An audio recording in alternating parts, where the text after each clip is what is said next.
Hello, hello. Good evening, everybody, and welcome to tonight's webinar, How to Stand Out When A is an Average Grade. We're going to give you all about a minute because we got to let everybody into the room. But as we hit a plateau, I'll start doing introductions. So just take a minute. We're launching a poll when you come in. It's a two-question poll, and there'll be one here, two questions. Then there'll be a poll at the very end. Very simple, telling us who you are as you're coming tonight to learn about admissions from our excellent panel. So just kind of watching the numbers here as they fill in, then we'll go ahead and tee off introductions with everybody. Okay. We are very glad you were here tonight. It's going to be a good discussion. We teed this up and we practiced, and it's a lot of outstanding content, which I'm happy to share with all of you tonight. Okay, I think we're still hitting our plateau. All right, so I think we're about there, and people will fill in, but I think we're good enough. Let me give you a little bit of instruction for the night. All right, the way it's going to work, we are going to have questions coming in through our Q&A function. That's going to be available down at the bottom. Enter your questions. We'll answer them at the very end. And we are going to record this. It's being recorded now, and we're going to share a copy of the recording, ideally within a day or so. So by Friday, for sure, you'll have a copy of this, and you can share it, and you can pass it around. You can watch it again if there's a section that was really helpful for you or interesting. That is forthcoming. Now I want everyone to meet our lovely panel. Everybody, I'll start off, I guess, from left to right on the screen. Tracy, go first. Hi, my name is Tracy Grunig, and I'm an independent educational consultant. I've been in practice for, over 30 years. My background prior to educational consulting was in admissions. I worked at the University of Chicago and at Penn, and I am based in Atlanta, Georgia. All right, Drew. All right, I'll go next. I'm Drew Heilpern with Summit Educational Group. I'm Summit's brand ambassador, helping students and families and guiding them through just the standardized testing process. I've been in this space now since 2010, and then I am based out of our Boston, Massachusetts office, but definitely looking forward to tonight and great to see everybody. Mary Tipton Woolley. Great, thanks, and glad to see everybody joining us tonight. Mary Tipton Woolley, Executive Director for Undergraduate Admission at Georgia Tech, where I've been for the last 17 years, and in admission in the Atlanta area for 26-ish, let's say, years, more than a quarter of a century. Holy moly. Okay, Amazing. I hope everybody is having a great night, obviously based here in Atlanta, and glad to join this group of great panelists. Belinda Wilkerson. Hey everyone, thank you for joining us this evening.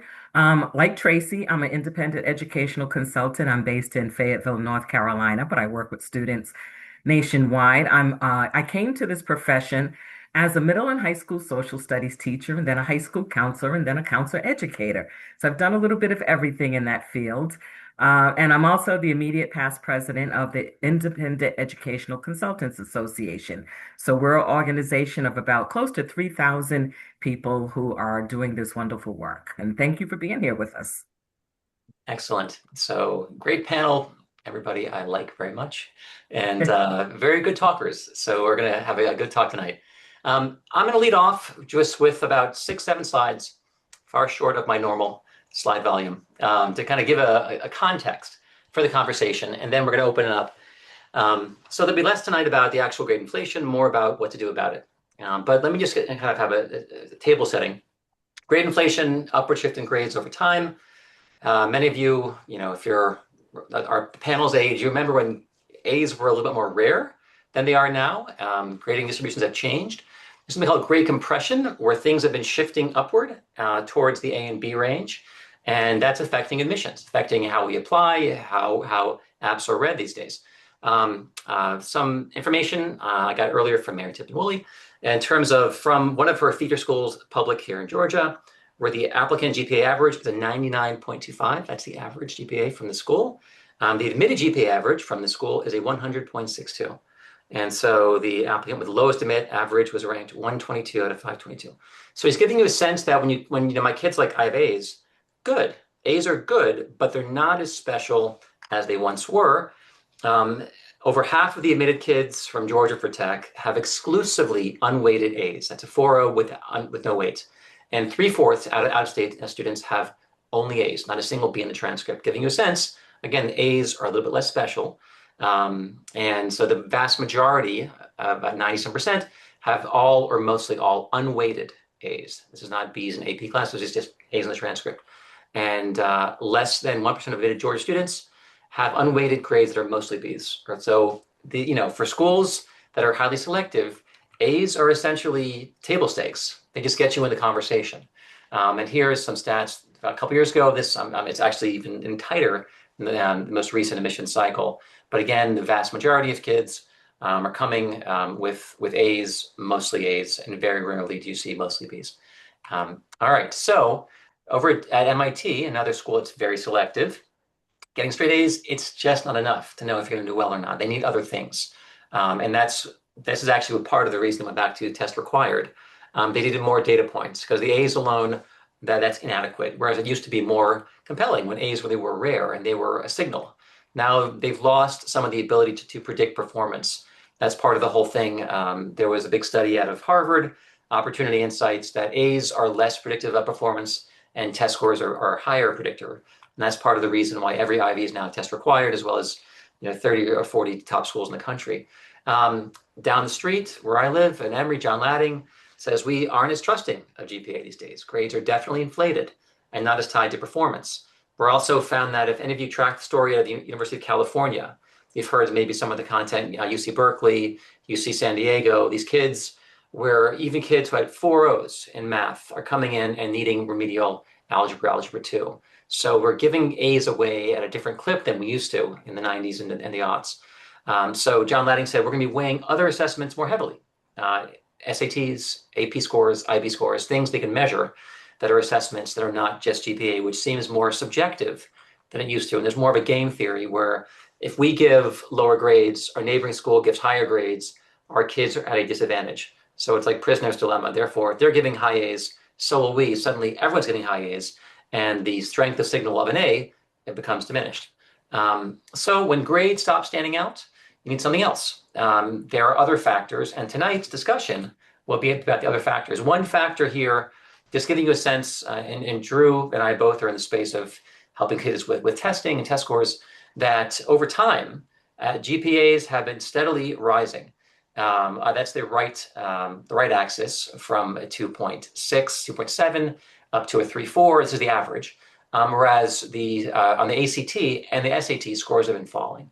And so that's one thing. It's, there's inflation for sure in grades, but there's actually, the test scores are actually declining. So they actually continue to be a stronger signal because they're, it's more rare to see those super high grades. The averages have actually declined. All right, I'm going to close this, my screen. I'm going to stop sharing, and we are going to go to the panel. And so I am going to open this thing up, and I have a series of questions. And so understanding that A's are table stakes, they are less of a differentiator. The question is, what factors actually can differentiate a student? How do you stand out when A's are the average grade? And part of it from our pre-discussion, we talked about, you don't have to be a superhuman. You don't have to, do things that are so extraordinary, but you have to tell the story skillfully.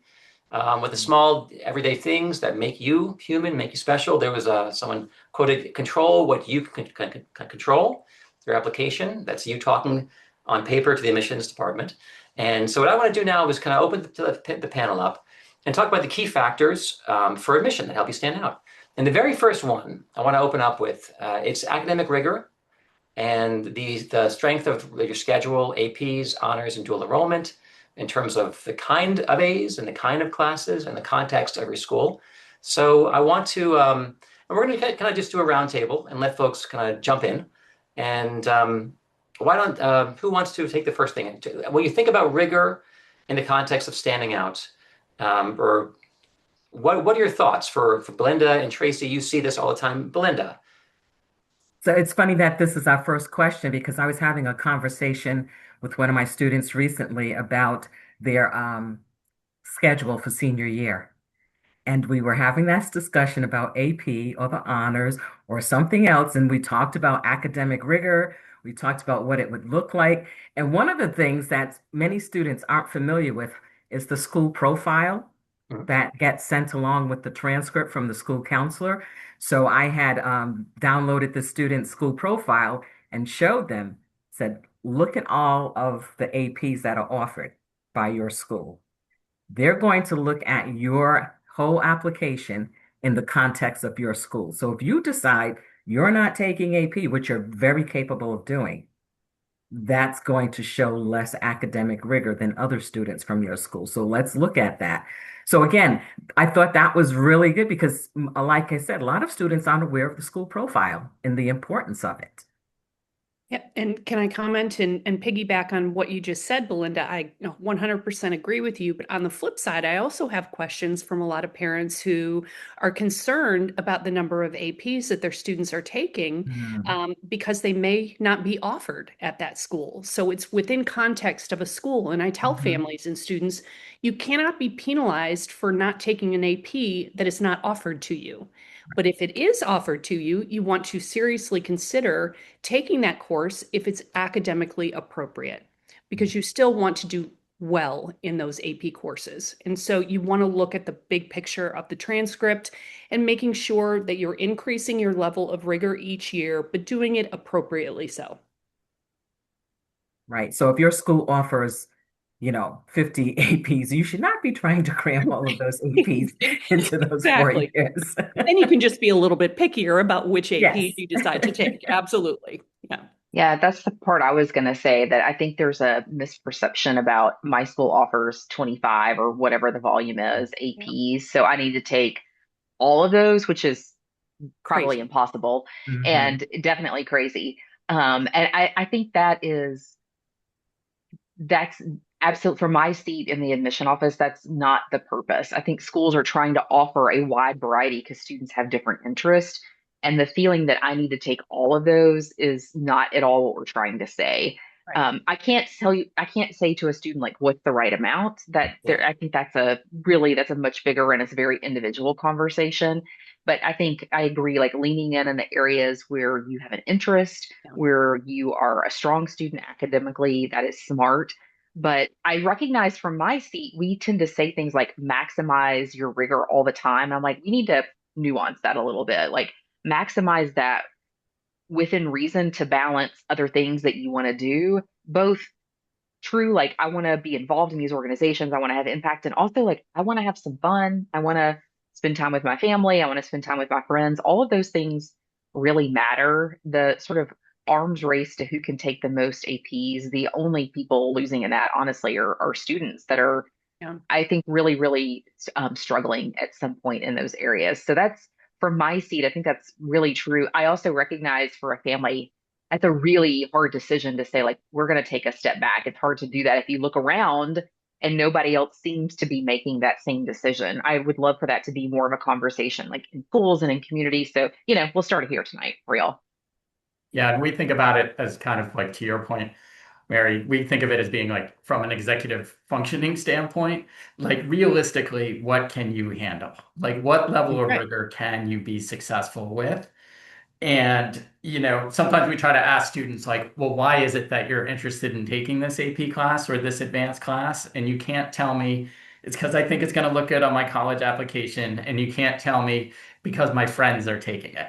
Like, why is it that you actually want to enroll in this class? What are you hoping to get out of that class? What are you hoping to learn from that class? What skills are you hoping that you're going to develop in that class? And when you can turn that conversation around a little bit, again, to your point, Mary, and have it be less of an arms race, but actually like, what is it as a student that you're hoping to get out of it? Sometimes that can change students' perspective on it a little bit and help families kind of think it through a little bit more, as opposed to just thinking about it in terms of, oh, I need as many as I can do, more, more, more, more, more, but rather, what's a better use of my time here?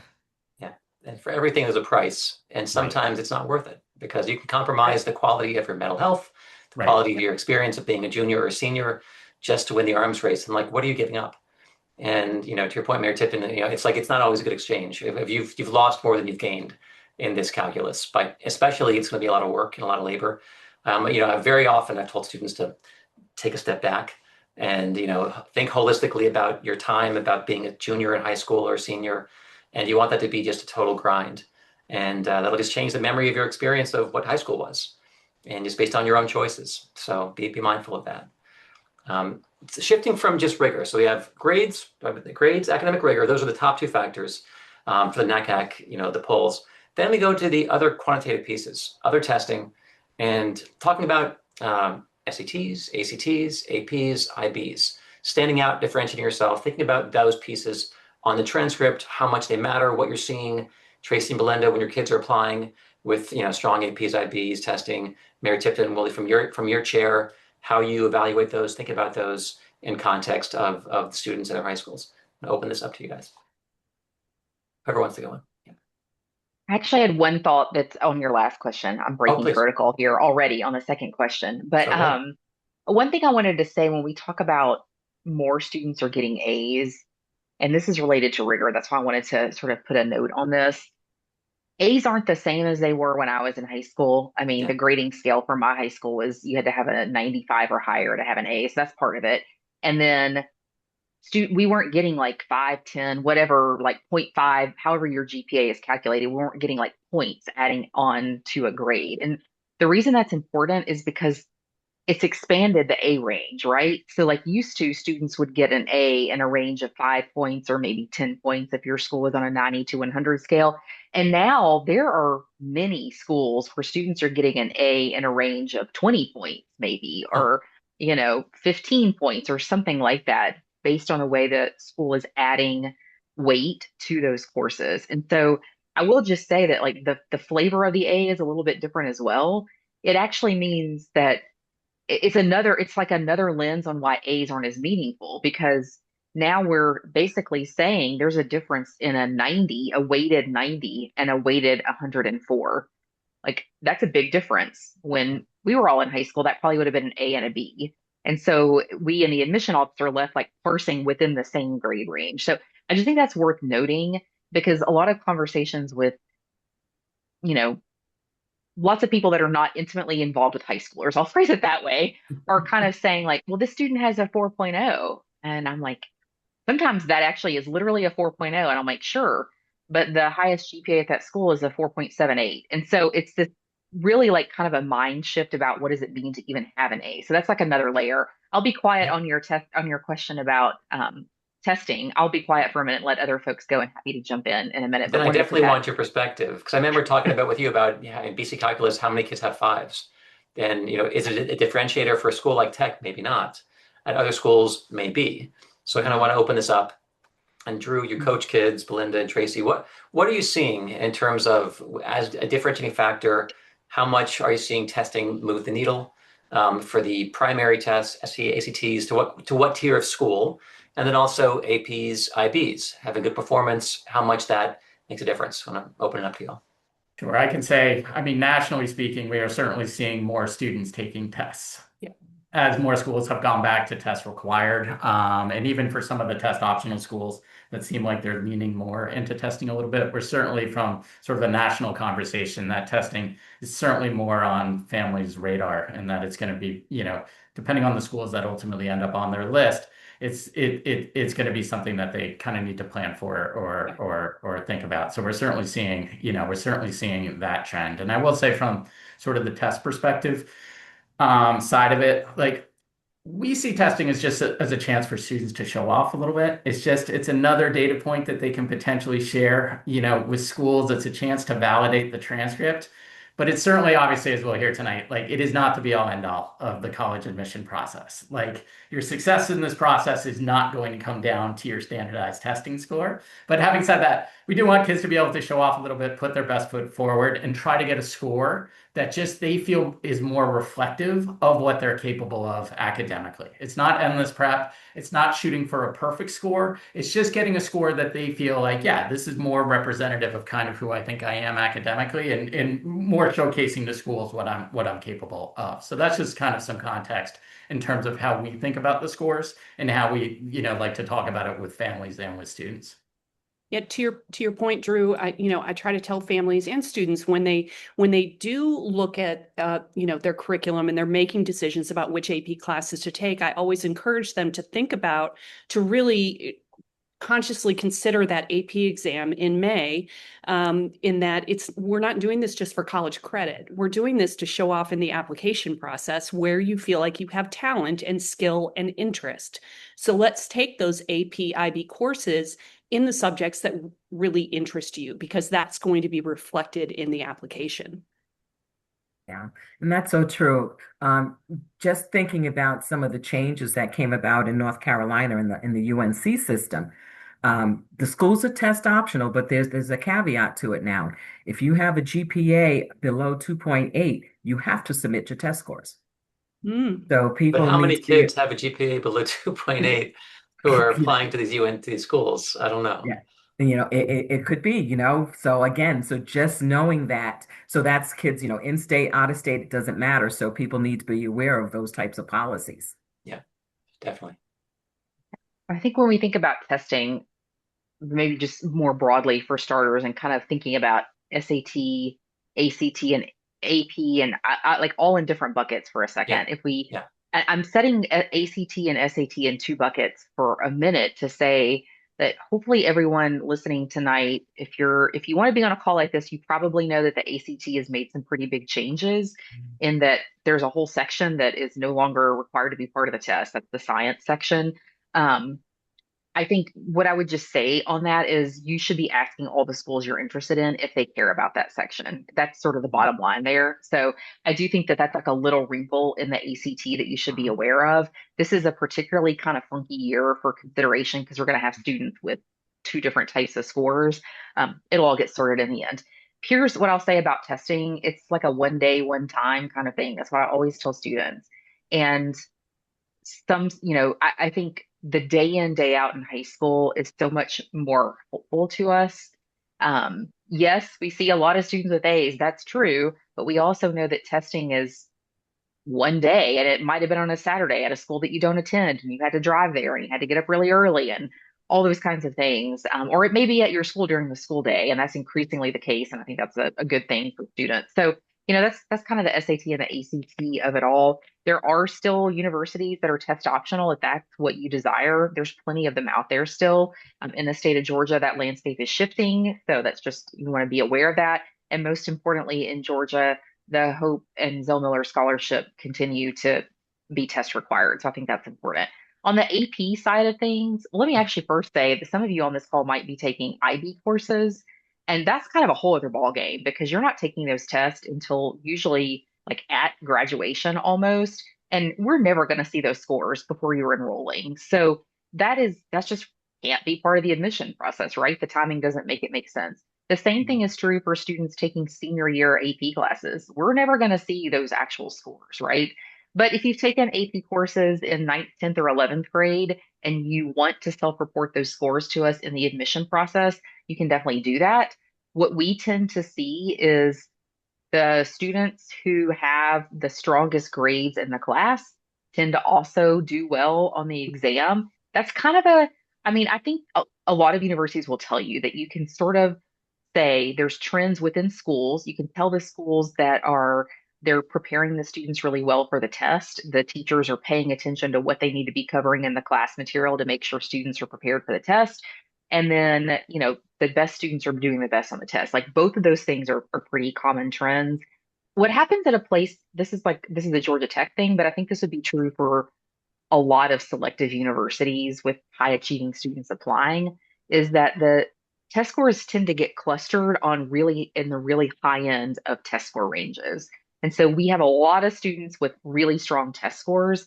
And so when that happens, they don't differentiate students anymore. When most of the applicants are clustering in those higher ranges, they're really not as helpful anymore. The last thing I'll just say on this is there is some context to testing as well. We know that, different schools, different um, areas that you may see an average test score in one place that's drastically different from an average test score in another place.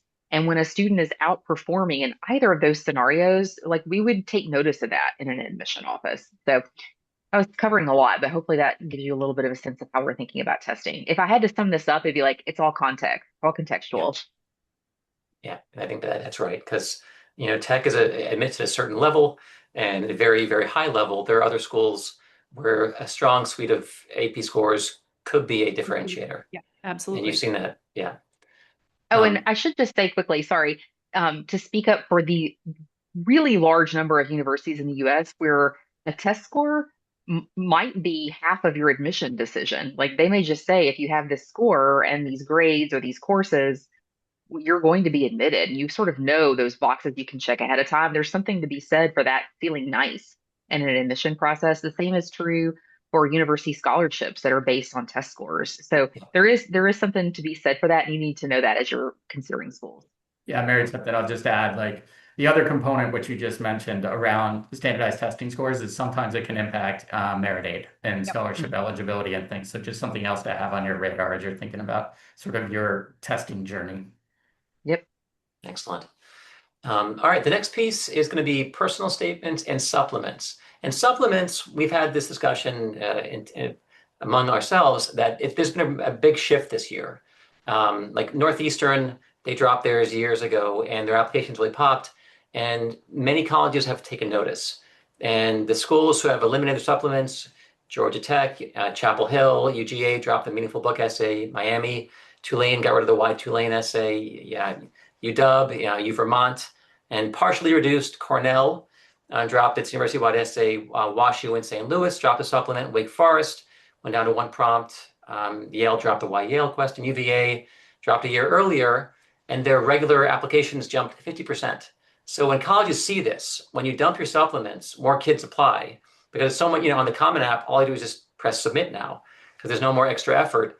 That encourages more submissions. And as things get tighter, the demographic cliff and all these things, we're going to see more colleges dropping their supplements. It just seems like this trend has some momentum, and there's a rationale for it. It's very much in their self-interest. If they can read without the supplemental essays, and you get more kids to apply, that helps you build your class.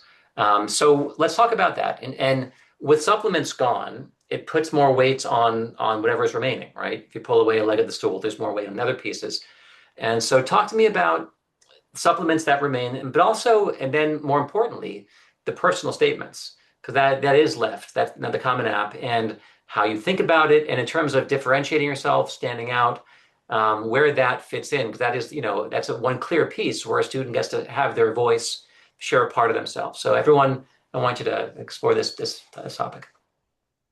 That part, Jed, where you just said where students get to use their voice, Yeah. that is so incredibly important. This is not to, I mean, I keep telling my kids it needs to sound like a 17 or 18-year-old. It does not need to sound like your 55-year-old aunt who has gone through it and put all the words in there and used the thesaurus and all the other stuff. So helping kids find their authentic voice when they haven't been used to using it or being asked to use it. Mhm. Having been a high school teacher, having been a high school counselor, I know there aren't that many opportunities in high school for students to do a lot of self-reflection. And these type of essays do require self-reflection. So it's something, I don't know how students do it on their own or how parents help them do that, but that piece of it is so important so that every student has a story that needs to be told. They just don't realize it because they always think it has to be this humongous, big, I've cured this or I've done this. And it's the little things and it's the mundane, everyday things that happen in your life that are unique to you, unique to your family. So it's helping kids find that voice. And I say when I say unique, people go, well, everybody's story is the same. No, it isn't. Everybody has something to say, but you have to work at finding what that is. I love what you just said, Belinda, and I agree with you. It is about helping students find their voice, and self-reflection at that age is not necessarily their forte, can be a Mhm. little uncomfortable, but helping them package their activities list and their personal essay around what it is that what they're passionate about, what they're interested in doing. A lot of families will come to me and ask, Susie Q or Johnny doesn't have enough community service. And my response oftentimes is community service their thing? And if it's not, that's okay. Let's find out what Johnny and Susie Q like to do, and then let's expand on that and develop that and make sure that we're communicating that in the activities list and the personal statement through the application and just helping them find their voice through that application. So when the admissions officer is done reading that file, they have a really good sense of who this student is and what they can contribute to their campus.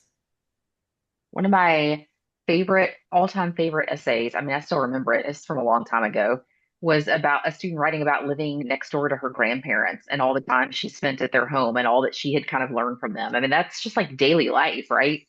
And it Right. was a great, really reflective essay. So to the point of, that's apropos of nothing specific to the college admission process or the activities that she's been a part of, but it was really meaningful. It's another one that I always remember as a student that wrote about. And by the way, y'all don't go writing this just because I told you. Like it has to be your story. You might have a good one in this topic, but another student that wrote a great essay about her flip-flops. It was like, all that her flip-flops had been through. I feel like that's a little common, the shoe thing, but I've seen it done well a few times. So again, I might be inspiring you. If I get like a glut of essays about flip-flops this year, I'm gonna know who was on this call. Brought it on yourself, Mary Tip.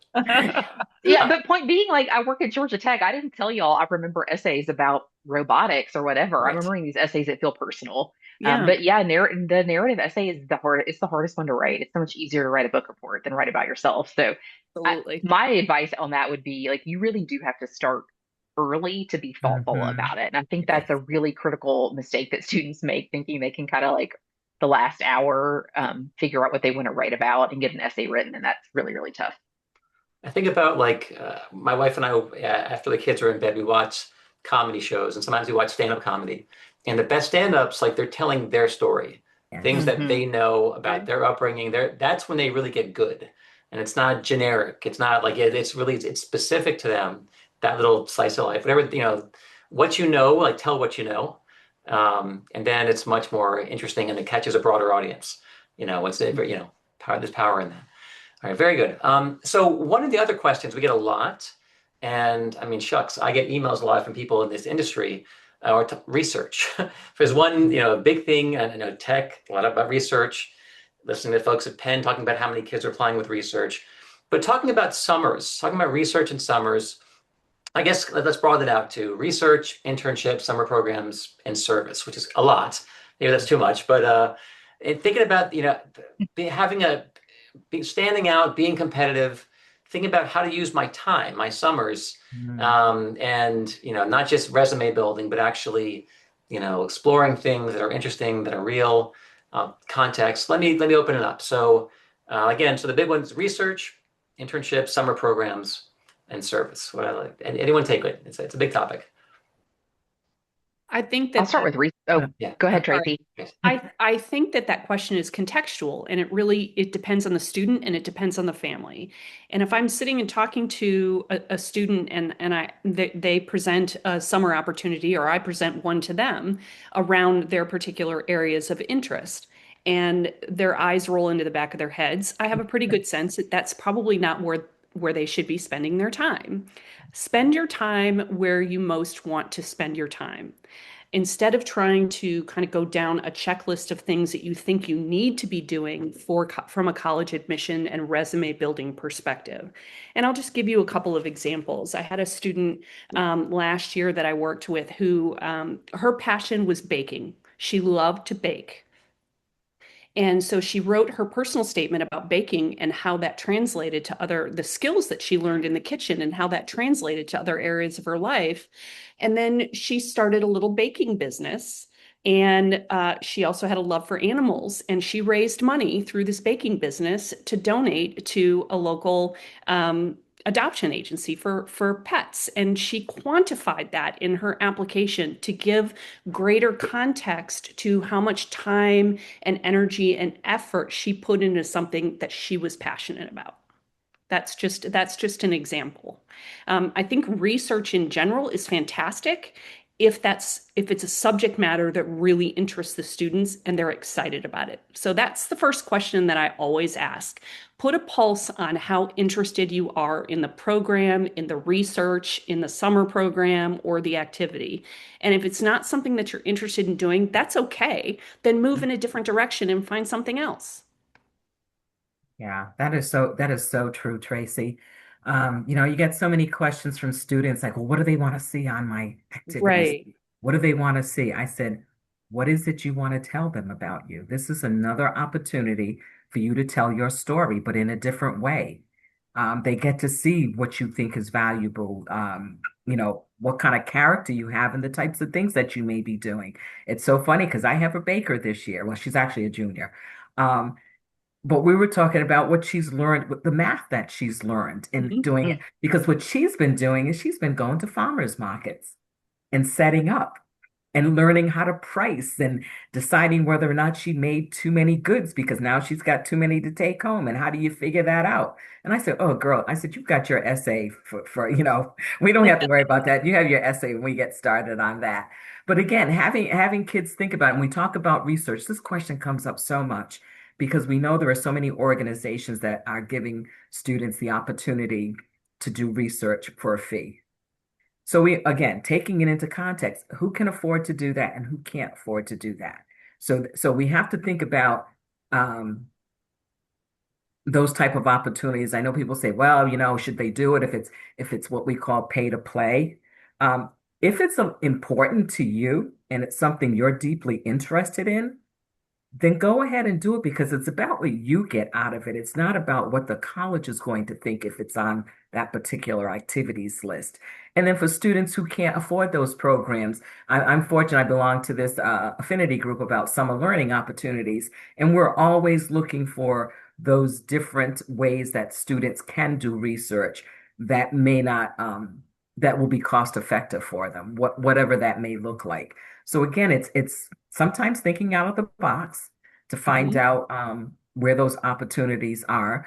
But research is becoming more and more something that we're seeing, whether there's companies that are helping students with research or students themselves that are becoming interested in research. I'll just say that, you know, none of those things are going to be the reason a student is admitted to college, and the lack of those things won't be the reason a student is not admitted. I think I got all the knots in there appropriately in that statement.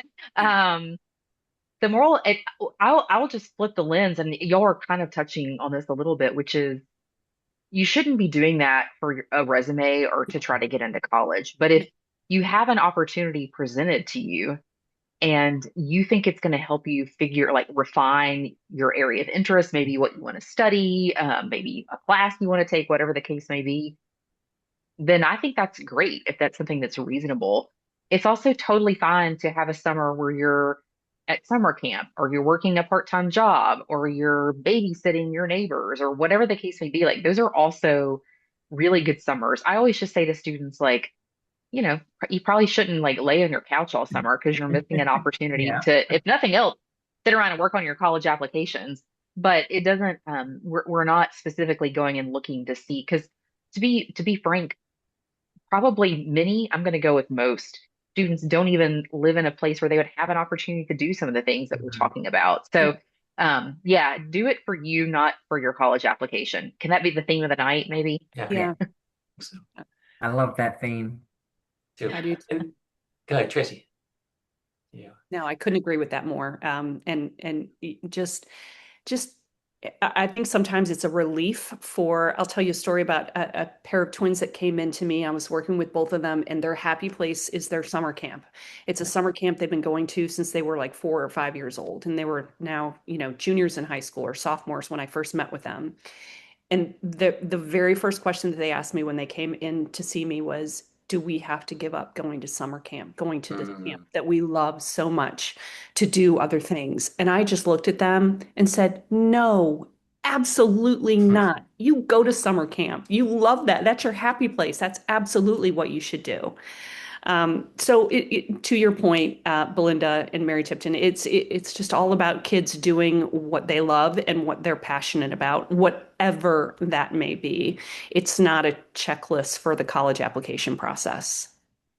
Excellent. And like Mary said, always encouraging kids, you need to be doing something. You can't just Yeah, be yeah, sitting true. home.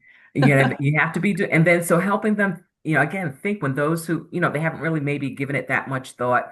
I know I've got a couple of kids now, junior 16, they're a little disappointed because they can't get jobs in the area because the people aren't hiring 16-year-olds. Yeah. I said, well, let's figure out what else that you can do. So we're Mhm. going through that. We're looking at different opportunities and what have you. And sometimes it's just helping them talk through that. But I think it's so important that students are showing how they use their time outside of Yeah. the classroom. And that could be so many things. I've got some kids, I've gotten into gardening the last year or two. I grew my first watermelon. I'm so happy. Um, and it actually survived. So I'm talking to kids about that, who have started gardens. I said, okay, so let's talk about that. That's something that you can write about because there's so many skills and knowledge and research you have to do gardening. So start thinking about those things that are possible for you to do that may be connected to what you want to major in, or you just want to see how it works. It's to show that curiosity. What kind of curiosity are you showing at what's out there to be able to do? And even though the Common App has space for 10 activities, you do not have to have 10. If you are doing three things in depth and that, really fills your soul and fills your purpose, then you're good. Don't feel like you have to fill up every blank. Had a whole topic on that, like activities and responsibilities and like not underestimating the value of your time. There was another question there, like with service. Is that something? I know it's, there's work, there's unpaid work, service. Is that something, for differentiating? Do you have any kids who go that angle with service or any of your thoughts on that one? There are I so many high schools that now require service for graduation credits. Oh, okay. So that kind of takes away the, Less special. Yeah. yeah, when it Yeah. becomes a graduation requirement, it's like, okay, Mm, okay. Check the box. Okay. yeah.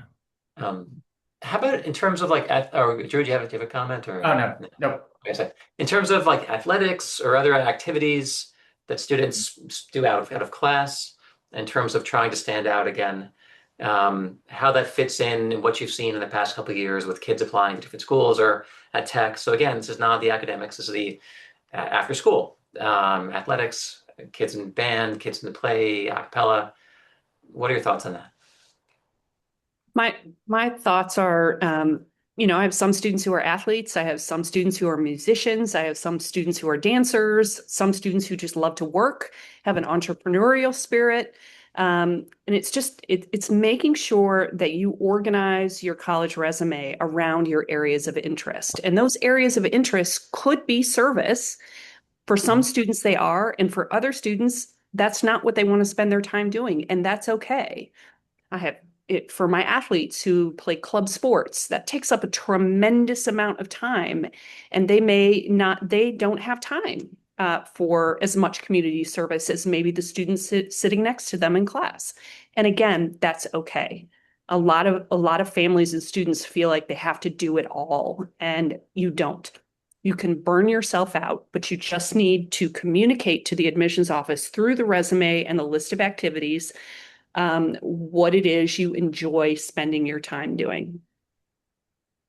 Yeah, I'll just say the more when I hear this, like, what about this? What about this? What about this? It feels like there's this desire to craft this ideal resume. Well, the problem with that is then everyone looks the same. Yeah. And so if you take away nothing, it should be that it's only your own perfect resume, right? And then it is how you convey that to us. But I think there's a lot of this growing sameness in the application space. And we're the whole name of our session tonight is part of that, right? And so I think you don't need to be that because that is making it's making, like I said, if all the students kind of look the same, then that puts decision pressure in other places. And so the more I think you can do the things that you want to do Yeah. and help us understand why you spent your time there, and then be authentic about it. I was thinking about that as you're talking about the sports example. One of my favorites is you'll see a student that says they play, I don't know, name your favorite sport. They play baseball. And they'll say that from like February to May, they spend 2 hours a day in baseball. And then they'll tell you that they're all district or whatever, like they've won an award, which means they're good at that sport. Well, you know what they left out of that? They didn't tell us all the off-season workouts that they spent time Mhm. doing. They didn't tell us like the off-season practices. They've left out this huge part of an activity. Like that stuff matters because it's time in your day that's, to Tracy's point, it's like taking away from other things that you might want to do, but you just don't have time for it because you're committed to a sport. So that's not a like endorsement of everybody must be deeply committed to sports. It's just a good example of students sometimes the things that are like mundane and just part of their day they tend to leave out, and like we want to know about that. And it's just an opportunity to kind of showcase passion. Like, look, I'm Mhm. so passionate about this. I spent all this time outside of our season trying to prepare for that. And it's like, hey, good for you. Like, it shows it shows some extra effort there, and it shows your commitment to that activity. So, again, try to look at it through that lens. Like, how does this showcase the passions that I have and what I care about? Mhm. Yeah, less branding and more authenticity. Right. Yeah. Yeah. I'm looking at our clock. I'll spend about 4 more minutes going through the final questions, and then I want to have a Q&A. Make sure we have time for that. There are a few things. One of them I had was demonstrated interest, just the importance of showing up as a means of standing out. When people are just submitting 30 applications, when you actually show up and give time and energy, that does make a difference to certain schools. Not all, but certain ones. There was one question I wanted to make sure I got to. It was, we were talking about impact last time, like defining impact, what it actually means. One thing, Tracy, you mentioned was quantifying. And that was something that came out of our last conversation. I was one of 30 out of 200, or you said, I'm the president of 500 versus I'm the president of 15. Like actually making it less vague, less generic, making it more specific. And that's one way to differentiate and stand out, actually putting some kind of a little rigor to it. Any Right. other, thoughts on the notion of impact, or how do I demonstrate that I had impact? How do I show that? What are your thoughts on that? Well, I mean, there, 150 character descriptions for your activities is not a whole lot of room. So you want to make sure that you're not necessarily speaking in complete sentences and making sure you're communicating the impact that you had within that activity and quantifying anything that you possibly can. One thing that a lot of my students leave out, this is just a very popular omission, is they'll tell me about an activity and then they'll describe the activity and I'll say, well, how did you come to participate in this particular activity? Well, I was nominated by the faculty. Well, you need to tell the reader that. They need to understand the context of the fact that the faculty thought, or the administration thought enough of you to select you for this particular student ambassador or to be on a board, a student board, or whatever the activity may or may not be. So it's just really important to give context to each activity so the reader understands that this isn't just a generic, I went up to the board and just signed up for something. And also, in talking about impact, I don't want students to get the idea that the impact has to be all Huge. encompassing. It could be your impact could be that you're the one mowing the lawns for your elderly neighbors and the impact that makes for them. One of my students is doing some work in a senior center with folks that have ALS, and they did a fundraiser to be able to do some things for them and sending them cards at different holidays and stuff. So being able to the impact can be right there in your own neighborhood. It doesn't have to be something that it is going to be broadcasted somewhere. It impacted somebody. Mhm. All Yeah. right. The impact could be that I'm a good person and I have empathy and I think of other Mhm. people. That Yeah. could be I an impact. Yeah. I was something recently. I can't give credit where it's due because I can't remember the context, but somebody was talking about this idea of like people don't always write that they babysit. And they're like, a parent trusted you with their child. Like Children.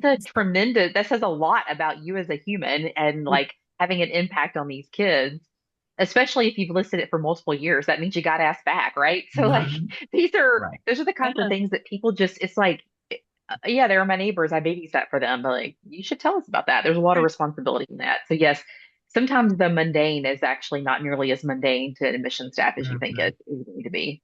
Or I drive my younger brother or sister to school every day and then am Mhm. responsible for being there on time to pick them up and get them to their activities. And that's how I'm spending my time because Yeah. both of my parents are working. And to your point, Mary Tipton, a lot of students think, well, that's just what I do. I wouldn't put that in a college application. And it's like, absolutely, you should. The reader Mhm. wants to know that. Hmm. That's right. For our last question, there was something, and we're going to Q&A, about like there's a big focus now on fit to major and having a through line, my coursework, my activities, it's going towards this, you know, this place that makes sense. It's because it's a coherent narrative, that kind of piece. But there are some kids who don't have yet a clear intended major, a clear path. They're not sure. And how about those kids? Again, they have good grades, but they haven't narrowed the funnel yet. They haven't figured it out.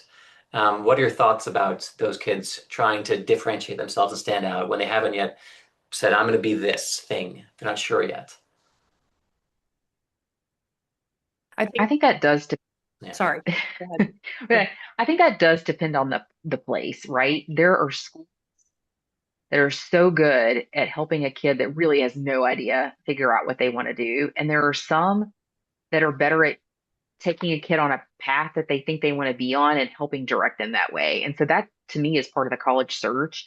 I will just say that I think a lot of times we see students who have a sense of where they want to end up after, in their career, in their post grad life, but their path is still a little more, it's often a little more curvy than they expect it to be. That feels like that's part of college. So I don't know that I'm not expecting some perfect through line for a 17-year-old, right? Yeah. Um, at a place like Georgia Tech, most of our students have some sense, they might change their mind, but they have some sense of like what direction they're headed. I say that as broadly as possible. It's probably far more broad than people would expect. But I also used to work at a place where half the students didn't have a clue, and that was great too. Like we were set up to allow them to really explore. So I think that's you, the rest of y'all should probably hop in on this and how you help students think about looking for a college that will help them in that exact kind of thing I'm describing. Yeah, that's a very valid point, in that would factor into the college search process. If I have a student who really doesn't know what they want to do, but I'll always 100% of the time have students who know what they like and what they're interested in, and the topics and subjects that make them feel like they're not swimming upstream. And that can drive them into a certain direction. And they may change their mind a couple of times while they're in college. But to your point, there are colleges out there that their curriculum and their advising lend themselves to students who are more undecided than not. And being undecided for a lot of students that come into my office feel like that's a crime, Right. and that I shouldn't even go to college because I don't know what I want to do. And it breaks my heart because that's what college, for many colleges, that's what college is for you to explore and figure out what you might want to do and be exposed to a variety of different majors that you never even thought of, that aren't in your wheelhouse right now. But just know what your strengths are going in so you can make sure you're lending whatever decision you decide to those strengths. Yeah, I've been having students focus less on, especially the students that are undecided, less on what they want to major in, and more on what kind of problems are out there that you want to be a part of the solution. Hmm. What does that look like for you? How do you get involved in different activities that will help you figure out what problems that you want to be part of the solution? So we do a lot of that self-reflection where we're looking at that and talking about and having those conversations. Um, I think we're going to do a quick poll right here. Just if there is an area that any of you want some support in, we are here. That's what we do, provide support. And if you want us to reach out to you, let us know. We're happy to help. Okay, now I want to shift for our last 6 minutes or so to our Q&A. We had a few questions, and then I do want to wrap up with kind of a final word from the panelists. There were some early questions. One of the classics, I've been doing this for a quarter century too. Is it better to get an A in an honors class or a B in the APIB class, which is the age? And I guess who wants to fill that one? We've all hit it 1,000 times. Anyone have the answer for that one? If it's a subject you're interested in, a B in the AP class. But don't take an AP class in a subject that you're not really interested in just for the sake of taking it. Never. And I think there's a context piece in terms of what school you're applying to, Right. and that expectation. That varies based on where you're applying in terms of yeah. Yeah, and back to that kind of why. Like, why are you taking this Right. class? What are you interested in? What are you hoping to get out of it? And if it's at a higher challenge, but you're like, hey, I really need to work on my writing, then my gosh, yes, go for that AP Lang class. If it's just because, my best friend is taking it, maybe rethink that a little bit. I know we're short on time, but my wife's a high school AP English teacher, and one of my favorite stories is one of her students came up to her and was like, "Hey, Miss Margolis," she was teaching AP Lit at the time. Like, I'm thinking about taking this AP class, but I really don't like I really don't like reading, and writing is certainly not something I want to spend hours and hours doing. But my best friend is taking this class, so I think I should take it. Should I take it? And my wife was like, "Oh my gosh, like no, no, it's an AP literature class. If you do not love reading, do not come into this classroom." There's one question from a parent, a student who has learning differences, learning disabilities, dyslexia, dysgraphia, can't handle the academic rigor, but they want to stand out in this process. Thoughts about that, a student with learning differences? Anyone have thoughts on that? I always encourage students to be as transparent as possible about learning differences, in that you've been as successful as you have been with a learning difference, and making sure that you're communicating that in potentially the additional information section in Common Application to give the admissions. And Mary Tipton, you can probably speak to this, and Drew, more than all of you, more than myself, but I think it's important to give the admissions officer some context around that transcript, and that, okay, this is a student with a significant learning difference, yet they've been as successful as they have been in the classroom. And I want to give that student credit for that. And my campus actually has a great deal of support to be able to guide that student through their college experience successfully. Yeah, and it's something to have on your radar as you're looking at schools. Like, what Yeah. support do they have? Yeah. Because it's different once you get to college. It's not the 504 or the IEP. Like, they are not legally bound to make those accommodations. So again, as transparent as you are comfortable being, it's good to have a sense in terms of what types of services are going to be available to you at that next level. And you can, and you'll only know, and they'll only know if you ask. If you try to hide it, then that's where it can be challenging. One question, the gap year question, in terms of, again, trying to stand out. Can a gap year help? Is that something, I guess, before you apply, is that something you, Mary Tipton, so you nod a little bit. Can a gap year be meaningful in differentiating a student? I don't know about necessarily meaningful and differentiating. However, I think it's an awesome opportunity for students. And in other parts of the world, it's really common. In the US, it's more common than it used to be, but it's still not that common. Here's what I'll say in terms of maybe a little bit of differentiation, but don't forget academics are still the most important factor, and you did that before your gap year. So, like, you kind of have to level set. I will just say that any university person will tell you, if the minute a student has studied abroad, they come back with a level of maturity and independence that just didn't exist before, because you're in another country, stuff's going to happen. You're going to lose your passport, you're going to miss your train, like whatever the case may be, you got to troubleshoot on the spot. There's just a lot of growth that can happen there. And so I do think in the same way that like students that have work experiences, like a internship and a co-op, and then bring that back into the classroom, this is the same kind of thing, right? You go and have this experience and you're bringing that worldview and that maturity and independence back to a college campus in the classroom. The last thing I'll just mention on this is lots of universities now have programs where you can actually be in their university or be in like a partner university or a partner program or whatever the case may be. And it's almost like a hybrid. Like you're in another country for your first year or your first semester or early in your college experience, but you're still in college. You're not taking a break, but you're still having that experience. So I think there's actually kind of like three choices now: gap year, start college, do some kind of hybrid international start to college. There's just a lot of choices there, and I think they're really smart choices for students that are entering a very global or a very global economy when they get out of college. Yeah, and I had one student who did a gap year a couple of years ago. Well, actually more than a couple of years ago.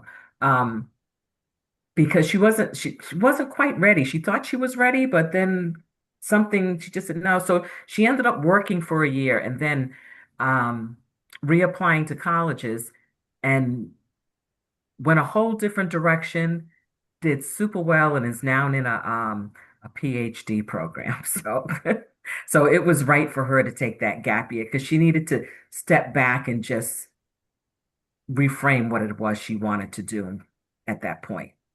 Excellent. And Belinda, thank you for answering a few of the questions. Uh, some people can like write and type and listen. I can't do both very well. I'm more of a monotasker, but thanks for helping with some of those. It's our time, and I want to do a final word. Everyone, thoughts for again, closing thoughts on helping students stand out, but also living a good life. Anyone just gonna jump in and closing thoughts for the audience. You know, Sure. I start off Go all ahead, of my Linda. meetings with my students with I ask them two questions. What are you grateful for this week? And what are you doing for self-care? And until we answer those two questions, we don't move forward. And parents have to answer it too. Great. Yeah, I always just try to encourage students, like, I know it's easy to say on this side of the computer, but try to have some fun with this if you can. Yeah. Like, it's supposed to be fun. Like, it's an adventure. Like, it's some self-reflection and discovery. And, like, oh my gosh, like, look at the journey you're about to undertake. Like, just try to keep that sort of perspective in this. And everything does work out fine. Like, it really does. You will find your Drew, path and it will be great. But, anything to just try to keep it in perspective a little bit can be helpful. Drew, I love that perspective, and you're right. This process is supposed to be fun. It's supposed to be exciting to think about what their next steps in their journey, in their educational journey, not even just in the classroom, but what they're going to learn out of the classroom in college. It's supposed to be fun, and you do you communicate it through your applications, and everything is going to work out the way it's supposed to. So I'll true. just say I'm also seeing all these questions and can't type and talk at the same time, but there's a lot of the like, what about this? What about that kind of questions. I think I just want to say that like admission people on the other side of your application are real people with real lives. A lot of us have real kids that are maybe high school or college going age eventually. Like, so when I see some of these questions, I'm like, yeah, we've seen that. Like these kinds of things that don't go exactly the way you thought they were going to go, or your path jogged a little bit, is really normal and fine in the admission process. And then, like I said, just remember we're like real people over here with dogs barking and all the things. And I think for me, I've been working with kids for like many of you, a quarter century with students, and now I'm raising my own children. And I think about the choices that my wife and I are making when there's a possibility of, turning up the stress. And I'm just like, no, no, I'm not. I've seen enough stress, high stress kids, kids with mental health issues, anxiety. It's like, I'm not going to do that to my own kids. And so part of it, is I want them to have these experiences, to think back fondly on elementary and middle and high school and think back versus like I survived it. I white knuckled my way through high school and college. It's like, man, these could be amazing experiences versus I'm just chasing prestige. Or there's something versus the holistic, the quality experience they're having and what they're going to bring afterwards. Like they're going to be this husk of a person they barely made it through versus there was a sense of richness and fullness and it wasn't so crazy. I've told so many kids over the years, to scale things back a little bit, take a little bit off the plate. That's been my advice to so many of my students over decades. And focus on happiness, satisfaction, and mental health. And then that things do work out versus the idea of winning or chasing or getting the prize. Think about the quality of your experience in your life as the prize, as essentially. But great panel. Always enjoy talking with each of you, Belinda, Mary Tipton, Tracy, Drew. Thank you all for being here tonight. And again, the recording's coming. If you need help, reach out to us. We're here. And everyone have a great night. Bye. Good night. All right, Thank thanks you. Good everybody. night. Thanks, Jed.